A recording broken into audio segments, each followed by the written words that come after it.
बागलाण तालुक्यातल्या कंधाणे गावातून एक धक्कादायक चित्र समोर आलंय। नागरिकांच्या दैनंदिन जीवनासाठी अत्यावश्यक असलेला वाघळे शिवारातील रस्ता बंद झाल्यानं संपूर्ण परिसर अक्षरशः वेठीस धरला गेलाय। 2 दिवसापासून गावकऱ्यांचा गावाशी संपर्क विस्कळीत झालाय। शालेय विद्यार्थ्यांचं शिक्षण खोळंबलंय।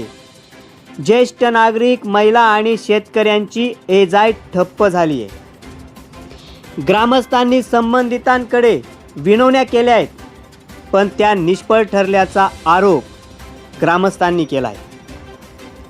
न्यायाच्या अपेक्षेनं महिलांनी तहसील कार्यालय गाठले होते, मात्र तातडीनं दिलासा मिळाला नाही आणि त्यानंतर जे घडले ते प्रशासनालाही आत्मपरीक्षण करायला लावणारे होते।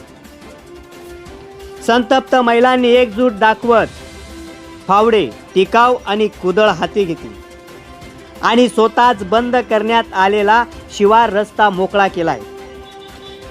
एकीचं बळ मिळते फळ ही म्हण त्यांनी प्रत्यक्षात कृतीतून सिद्ध करून दाखवली।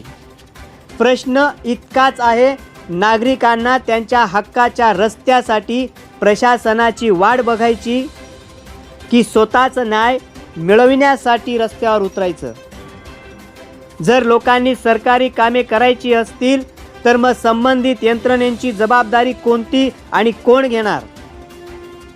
सध्या रस्ता तात्पुरता खुला आहे, मात्र प्रश्न केवळ एका रस्त्याचा नाहीये, तो ग्रामीण भागातल्या नागरिकांच्या मूलभूत हक्कांचा आहे।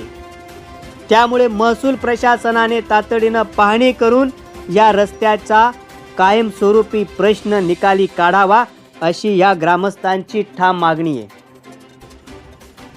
कंधाण्यातील महिलांनी आज रस्ता मोकळा केलाय, पण त्यांनी प्रशासनासमोर अनेक प्रश्नही उभे केलेत। आता अधिकारी फक्त पंचनामा करतील की कायमस्वरूपी तोडगा काढून देतील, याचे उत्तर येणाऱ्या काळात मिळेल। तोपर्यंत एक गोष्ट मात्र स्पष्ट झाली आहे, जेव्हा व्यवस्था शांत बसते तेव्हा सामान्य नागरिकच इतिहास घडवतो। प्रखर न्यूजसाठी संपादक शशिकांत बिरारी। आमना रस्ता येवा जावाना रस्ता होता, 100 लोकच वस्ती अटकेलचे आमनावाली आमना पोरसले येवा जावाला रस्ता नव्हता। आम्ही पंचायतले गौत पंचायतकडून अर्ज दिला, शेतकरी अर्ज घेवायला तयार नव्हता, त्यामुळे आम्ही स्वतःहून रस्ता तयार करी घेणार आहे।